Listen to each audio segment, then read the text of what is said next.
I never thought the words would come from someone in my own family. After working hard all my life, after giving everything I had to raise my daughter and make sure she had a safe future, I never imagined that the man she married, my own son-in-law, would one day look me straight in the eye and say, "I don't need another mouth to feed." That's exactly what Daniel said to me. I had just retired a few months earlier. For over 40 years, I'd worked as a mechanic. Long hours, busted knuckles, and sore backs were nothing new to me. I did it proudly because every paycheck meant food on the table and a roof over my family's head. I'd been planning for retirement for years, but life has a way of throwing curveballs. My wife, Linda, passed away before we could enjoy it together. Suddenly, the home we built felt empty, so when my daughter Emily insisted I come stay with her and Daniel, I accepted. At first, I thought it was temporary, just a way to ease the loneliness. Emily was sweet about it, always reminding me, "Dad, you'll never be a burden. You belong with us." But Daniel? From the very beginning, his eyes told me a different story. He put on the smile when Emily was around, but when it was just the two of us, I could feel the impatience radiating from him. He didn't see me as family. He saw me as an extra bill, an extra mouth, one more person cutting into his comfort. One morning, over coffee, he finally said what he had been thinking all along. "Henry," he began in that clipped tone of his, "I can't keep doing this. I don't need another mouth to feed. You're retired, but that doesn't mean you get a free pass. You've got to pull your weight if you're going to stay here." The words hit harder than I expected. I tried not to let it show, but it stung. All my life I had worked myself to the bone to make sure my family never felt hunger, never felt unsafe. And now, here I was, old and worn down, being told I was a burden. I forced a smile, because what else could I do? Arguing would only cause tension for Emily, and I refused to put her in the middle. Daniel leaned back in his chair, smirking like he had solved a problem. I spoke to my boss. "Got you a job at my company, nothing too demanding, just enough so you're not sitting around collecting dust." I nodded, slowly, hiding the lump in my throat. "If that's what you want, Daniel, I'll be there." He probably thought I was weak. Maybe he even thought he had humiliated me. But I had spent my entire life facing tougher men, tougher jobs, tougher circumstances than this. One thing about me? I knew how to keep my pride intact, even when others tried to strip it away. What Daniel didn't know was that his decision, to drag me into his world, was going to backfire in a way he couldn't imagine. Because when his boss saw me, the last thing Daniel expected happened. He was the one who got fired. That's how it all began. In case you don't know who I am, my name is Henry Collins. I'm 67 years old, a retired mechanic, and, until recently, just a father trying to live peacefully with his daughter's family. My daughter, Emily Parker, has always been my pride and joy. She's the kind of daughter any father would be proud of, kind, generous, and with a heart bigger than most people I know. And then there's Daniel Parker, her husband. Daniel's the kind of man who cares more about appearances than people. He dresses sharp, drives a company car, and never misses a chance to remind you how hard he works in his office job. I tolerated him because Emily loved him, but deep down, I knew he didn't have the backbone or the loyalty that family requires. Still, I never expected he'd go so far as to throw my presence in my face, to make me feel unwelcome in my own daughter's home. The day he told me about the job, I kept my smile steady, but inside I made a promise to myself. I wasn't going to let him win. If he thought sending me to work under his nose would humiliate me, he was in for a surprise. And the funny thing about life? Sometimes it has a way of turning the tables when you least expect it. Because when I walked into that company, when his boss saw who I was, everything changed in an instant. And Daniel, the man who thought I was just another mouth to feed, he didn't see it coming at all. My name is Henry Collins, and if you had asked me 10 years ago what retirement would look like, I would have painted you a picture of quiet mornings with my wife, Linda. We planned it all out. Coffee on the porch, a couple of road trips across the country, maybe a small garden in the backyard. After 4 decades of working as a mechanic, greasy hands, long hours, aching joints, I thought we had earned it. But life doesn't always respect plans. Linda passed away before we ever got the chance to see those dreams come to life. One moment she was there, smiling across the breakfast table, and the next, the house was empty, too quiet for me to stand. Retirement hit me harder than I thought it would. I didn't just lose a partner, I lost my anchor. The routine of work was gone, and so was the laughter that filled our home. That's when Emily, my daughter, stepped in. "Dad," she told me one evening over the phone, her voice gentle but firm, "you can't stay in that house alone. Come stay with us, please. It'll be good for you and good for me too." Emily had always been my rock, even when she was a child. After her mother died, she made it her mission to check in on me every day, making sure I ate, making sure I wasn't drowning in grief. She inherited Linda's kindness, her ability to see the best in people, and I couldn't be prouder. When she asked me to move in, I hesitated at first. I didn't want to intrude, but her persistence and my loneliness made the choice clear. And so, I packed a small suitcase, left the house I had built with my own 2 hands, and moved into Emily and her husband Daniel's suburban home. At first, it wasn't so bad. Emily fussed over me, making sure I was comfortable, cooking me my favorite meals when she had the time. I could see in her eyes that she wanted to make up for my loss, to fill the void that Linda left behind. For that, I was grateful. Daniel, on the other hand, was another story. Now, don't get me wrong, I never hated the man. When Emily first brought him home years ago, he seemed polite enough. A little too polished for my taste, with his perfect hair and pressed suits, but I figured maybe that was just the world she lived in now. He worked in some kind of corporate office job, always talking about numbers, targets, and promotions. I never fully understood it, but I didn't need to. All I cared about was that he treated Emily well, but once I moved into their home, I began to notice the cracks. When Emily was around, Daniel wore his smile like a mask. "Of course, Henry, make yourself at home," he'd say, almost convincingly. But when she wasn't looking, that smile would fade, and his eyes would harden. I'd catch him staring at me like I was a weight dragging his life down. I wasn't blind. I saw how he subtly sighed when I sat down at the dinner table, how he looked at the grocery bags like they were invoices with my name on them. I heard the muttered comments under his breath, things like unplanned expenses or extra bills. He never said it outright in front of Emily, but the message was clear. To him, I was just another cost. Emily, bless her heart, never noticed, or maybe she chose not to. She loved me, and she loved her husband, and she wanted to believe we could all coexist peacefully. She'd beam with happiness when we sat together at dinner, like her family was whole again. And for her sake, I kept my mouth shut. I told myself I'd make it easy. I tried to stay out of the way, kept my room tidy, cooked when I could, and even fixed a few things around the house. A leaky faucet, a squeaky door, small jobs that made me feel useful. Still, no matter what I did, Daniel's eyes never softened. One night, as I was heading to bed, I overheard him talking to Emily in the kitchen. "He can't stay here forever, Em," Daniel said, his voice low but sharp. "We're not running a retirement home." I froze in the hallway, my chest tight. Emily's voice rose, trembling with frustration. "He's my father, Daniel. He has nowhere else to go. He worked his whole life to take care of me. The least we can do is take care of him now." That's when I knew. I was the reason for their arguments.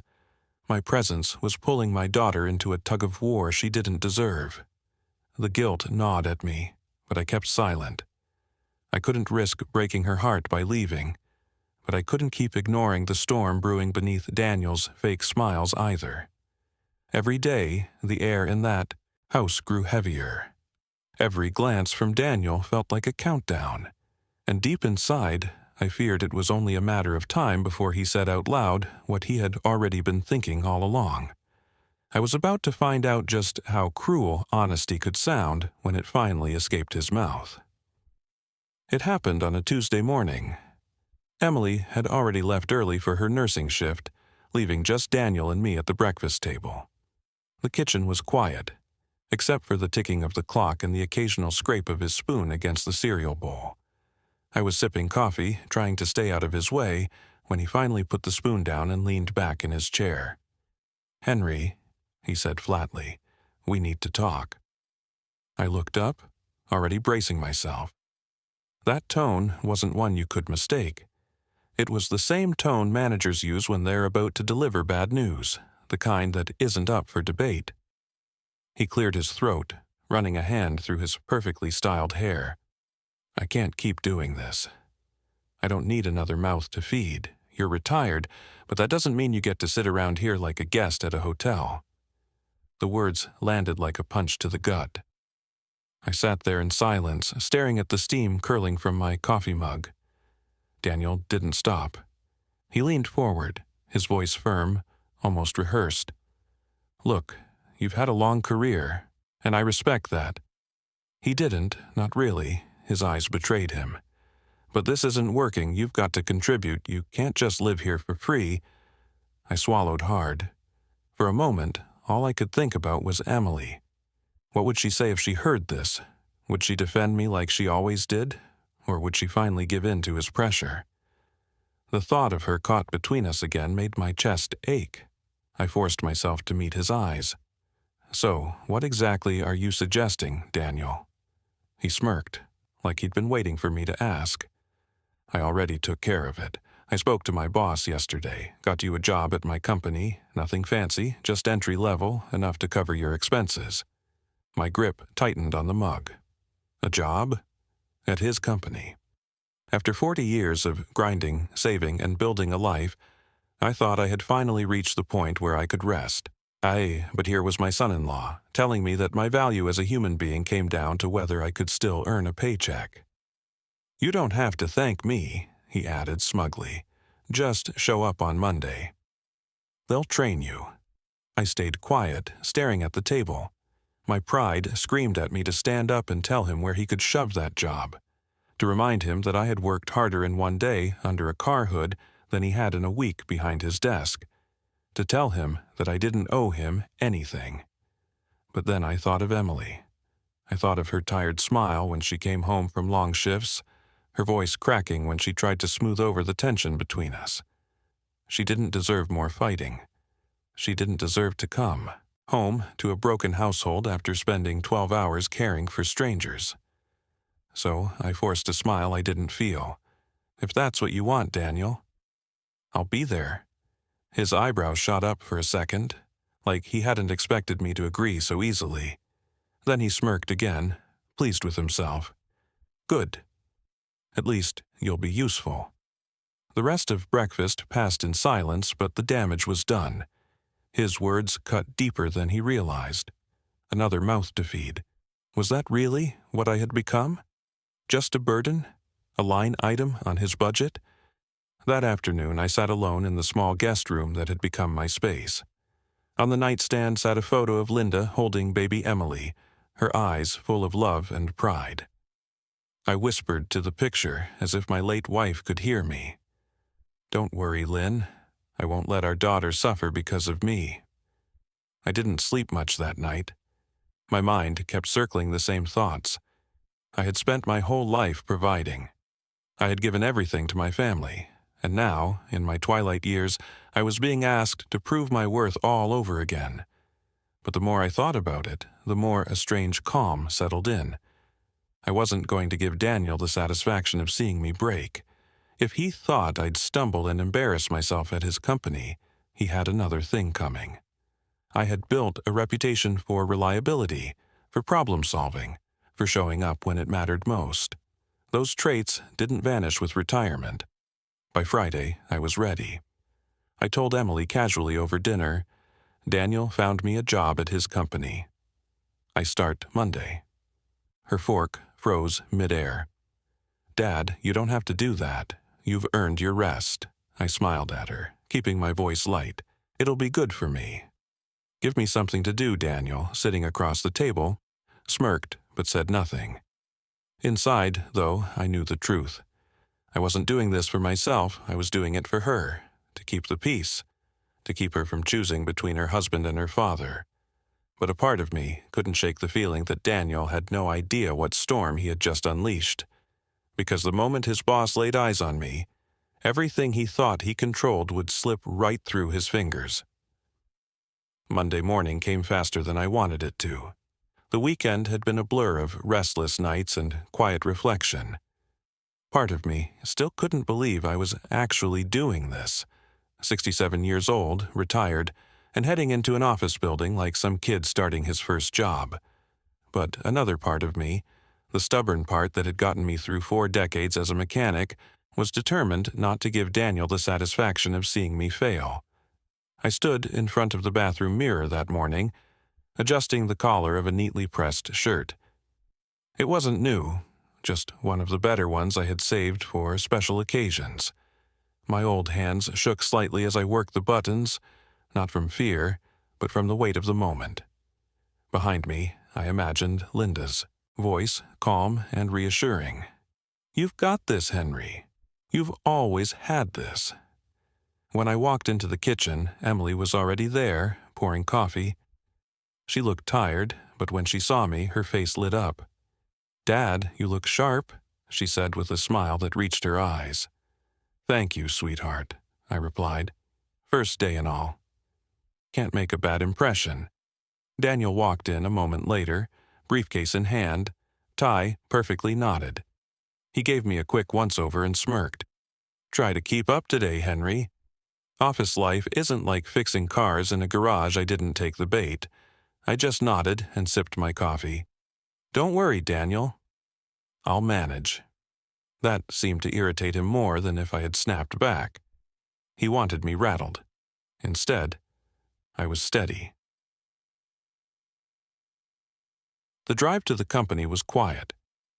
Daniel kept tapping his fingers against the steering wheel, like he had 1,000 things on his mind. Maybe he did, but I had the sense that most of those things were about me.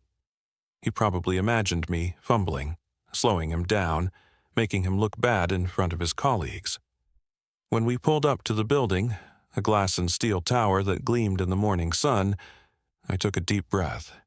This wasn't my world. I belonged in oil-stained coveralls, not office slacks. But if Daniel thought I would shrink in this environment, he was mistaken. Inside, the lobby buzzed with activity. Men and women in business attire hurried past, clutching coffee cups and briefcases. Phones rang, printers hummed, and the air smelled faintly of cologne and fresh paper. It was a far cry from the scent of gasoline and metal I was used to, but work is work, no matter the setting. You show up, you do your best, and you keep your head high. That was the lesson I had lived by my entire life. Daniel guided me toward the reception desk. "This is my father-in-law, Henry Collins," he told the young woman behind the counter. "He's starting today." She glanced at me briefly, gave a polite smile, then turned her attention back to her computer. I caught the flicker in Daniel's eyes, a mix of annoyance and superiority. To him, I was just another name, another formality. We were given visitor badges and told to wait in a small conference room with a handful of other new hires. Most of them were young, fresh out of college, their faces full of nervous energy. They whispered to each other about degrees and internships, barely giving me a glance. I sat quietly, hands folded in my lap, listening more than speaking. I could feel their unspoken judgment. What's this old guy doing here? But I didn't let it bother me. I'd been underestimated before. Age doesn't erase experience. As the minutes ticked by, I made a decision. I wasn't going to let Daniel define me. Not in his house, not in this office, not anywhere. If he wanted to treat me like a burden, fine. But I would show everyone else, including his boss, that I still had value, that I wasn't just another mouth to feed. The choice wasn't about pride anymore. It was about dignity. It was about proving to myself as much as anyone else that I still mattered. Finally, the door opened, and a tall man in a tailored suit walked in. His presence commanded the room instantly.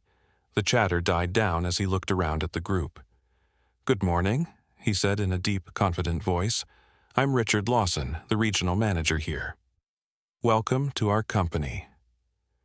As his gaze swept over the room, it landed on me and froze. His eyes widened, his expression shifting from formality to something else entirely. Recognition. I sat up straighter, unsure what to expect, but sensing the weight of the moment. Behind me, I could feel Daniel stiffen. He hadn't noticed yet, but something significant was about to happen. The moment Richard Lawson's eyes locked on me, I knew something was different. His polished introduction faltered for just a second. The confident smile slipped, replaced by surprise, then recognition.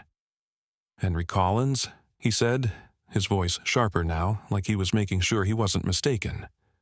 Every head in the room turned toward me. The young recruits glanced at each other, confused, but Daniel stiffened, his jaw tightening. I nodded slowly, unsure where this was going. "Yes, sir." "That's me." Richard's face broke into a grin. He set the binder he was carrying on the table and walked straight toward me, extending his hand with genuine enthusiasm. "I'll be damned. Henry Collins in my office. I haven't seen you in years." I rose to shake his hand, my grip firm, despite the surprise in my chest. "It's been a long time," I admitted, studying his face. He was older now, silver in his hair, but I could still see traces of the boy I once knew. Daniel's face paled. He glanced nervously between us, clearly not understanding what was happening. Richard turned to the room. "For those of you who don't know, and I doubt any of you do, this man right here saved my family's business decades ago." A hush fell over the conference room. Richard continued, his voice carrying the weight of respect. "Back when my father owned Lawson Manufacturing, we had a catastrophic machine breakdown in the middle of a massive order. Our entire future was on the line. None of our mechanics could figure it out. We were hours from losing the contract and probably the company itself. And then this man." He gestured toward me, walked in, rolled up his sleeves, and fixed the impossible. No manuals, no fancy tools, just his expertise and steady hands. He didn't just fix a machine that day, he saved us. Murmurs rippled through the group. The young recruits looked at me differently now, not as some old man out of place, but as someone who had lived a story worth telling. I shifted, uncomfortably, not used to the spotlight. "I just did what needed doing," I said quietly. But Richard shook his head firmly. "No, Henry. You did more than that. You taught me something I've never forgotten. Real value doesn't come from titles or suits. It comes from character, loyalty, and the kind of wisdom you can't fake." The silence in the room was broken only by Daniel clearing his throat. He stepped forward, trying to reclaim control. "Mr. Lawson, with respect, Henry is my father-in-law. He's here because I thought he could use some structure. He's retired. I figured it'd be better than him sitting around." The words dripped with condescension, and for the first time, Richard's smile vanished. He turned slowly to Daniel, his eyes narrowing. "You figured?" Richard's tone was cold now, commanding. "Do you have any idea who you've been talking about? This man is worth more to me and this company than you could ever dream." Daniel swallowed hard, his confident posture unraveling. I was just trying to help." "Help?" Richard cut him off sharply. "By humiliating him? By dragging him here like he needed your charity? You've shown me more in this moment than I've seen in your years of work. And what I see is arrogance and a complete lack of respect." Daniel's face flushed crimson. His eyes darted to me, desperate, but I stayed silent. This wasn't my fight anymore. Richard straightened, his decision already made. "Daniel Parker, you're finished here. Pack your things. You're fired." The room froze. The recruits sat in stunned silence, unsure if they should look at me, Daniel, or the floor. Daniel's mouth opened, then closed, his words strangled by the reality of what had just happened. He turned on me, his glare full of blame and resentment. "You think you've won, old man?" he hissed under his breath. I didn't flinch. I simply met his gaze, calm and steady. "I didn't have to win, Daniel. You lost all on your own." Richard placed a hand on my shoulder. "Henry, if you're willing, I'd like you to stay. Not in some entry-level role. I want you as an advisor. Your knowledge, your integrity, they're things this company needs, and frankly, things too many people here have forgotten." I was stunned. I hadn't come here for work. I hadn't come here for recognition. But in that moment I realized something. This wasn't just about me. It was about showing Daniel, those recruits, and maybe even Emily that worth doesn't disappear with age. I nodded slowly. "I'll do what I can." "That's all I've ever done," Richard grinned. "That's more than enough." As Daniel stormed out, humiliated and defeated, I sat back down quietly. I wasn't gloating, I wasn't celebrating, I was just relieved. Relieved that the truth had spoken louder than Daniel's arrogance. Relieved that Emily would no longer be torn between loyalty to her husband and respect for her father. And deep down, I felt Linda's presence again, like she was smiling somewhere beyond my sight, proud that I had stood tall when it mattered most. When the meeting ended, the other recruits shuffled out quietly, stealing glances at me like I had suddenly become a living legend. Some offered polite nods, others whispered among themselves, but I hardly noticed. My attention was on Daniel storming down the hallway, his expensive shoes clicking against the polished floor like gunshots. His career, his pride, his false sense of superiority, all of it had collapsed in a single morning. I didn't feel joy in his downfall. Truth be told, I felt a strange mixture of sadness and relief. He had chosen arrogance over humility, pride over respect, and now he was paying the price. Richard placed a hand on my shoulder again. "Henry, we'll work out the details later. For now, just know that you'll always have a place here." I nodded, thanking him quietly, though my mind was already elsewhere. I wasn't thinking about positions or titles. I was thinking about Emily, about what she'd say when she heard her husband had been fired because of the way he treated me. That evening, Emily came home to find me sitting at the kitchen table. She dropped her bag by the door, her eyes immediately searching my face. "Dad? How was it? How was your first day?" I hesitated. I didn't want to hurt her with the truth, but I couldn't hide it either. "Emily," I said softly, "there's something you should know. Daniel, he doesn't work at the company anymore." Her eyes widened. "What? Why? What happened?" I explained everything. How Daniel had pushed me into the job, how Richard recognized me, how he praised my work from decades ago, and how Daniel's arrogance had cost him his position. Emily covered her mouth with her hand, tears pooling in her eyes. "Dad, I can't believe he treated you that way." "I'm so sorry." I reached across the table, taking her hand gently. "Sweetheart, you don't need to apologize. You didn't do anything wrong. This was between me and Daniel, and now it's over." Her tears fell, but there was relief in them. Relief that the tension was finally broken, that the truth had risen to the surface. In the weeks that followed, the dust slowly settled. Daniel, stripped of his job, struggled with his pride. For the first time, he was forced to face the consequences of his behavior. He spent a lot of time away from home, too ashamed to meet my eyes. I didn't gloat, didn't throw his words back at him, though part of me wanted to. Instead, I kept quiet. Sometimes silence is the loudest lesson of all. Richard stayed true to his word. He offered me an advisory role, nothing strenuous, nothing beyond my limits. It wasn't about the paycheck. It was about the respect.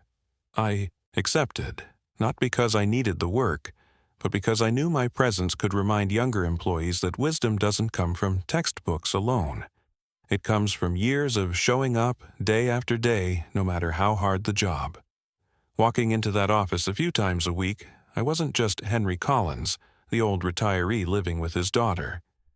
I was someone with purpose again, someone who carried weight, not as a burden, but as a man with a story worth listening to. Late one evening, Emily and I sat together on the porch.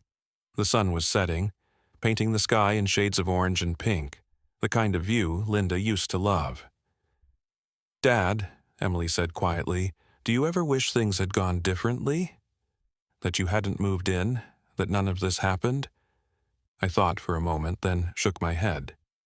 No, because sometimes life has a way of showing you the truth when you least expect it. I may have lost my retirement the way I imagined it, but I gained something else, something I didn't know I needed. She tilted her head, curious. "What's that?" I smiled softly. A reminder that dignity isn't about where you live or whether you're working. It's about knowing your worth and standing tall, even when others try to tear you down. Emily squeezed my hand, her eyes shining. "Mom would be proud of you." That night, as I lay in bed, I thought about everything that had happened. Daniel's words, "another mouth to feed," had cut me deep, but they no longer defined me. Instead, they had sparked a chain of events that proved the opposite. I wasn't a burden. I was a man whose life had value, whose work and character still carried weight. So what did I learn from it all? I learned that respect can't be demanded, it's earned. I learned that age doesn't erase the value of experience, and most importantly, I learned that sometimes the people who try to belittle you end up exposing their own weakness. To anyone listening to my story, remember this. Never underestimate the quiet strength of someone who has lived, worked, and sacrificed for others. Their worth doesn't vanish with age. In fact, it often grows. As for me, I may be retired, but I'm not finished. Not by a long shot. And that's my story. A story about pride, family, and how sometimes the tables turn when you least expect it. If this story touched you, if it made you think about your own family, or reminded you of the quiet strength in the people around you, then do me a favor. Like this video, because it tells YouTube this story is worth sharing. If you've ever experienced something similar, or if you have your own story of being underestimated, I'd love to hear it. Drop a comment below. I read them all, and your words mean more than you know. And of course, if you want more powerful, true-to-life stories like this one, don't forget to subscribe to the channel and turn on notifications so you never miss the next story. Thanks for watching, and remember, dignity, respect, and character never retire.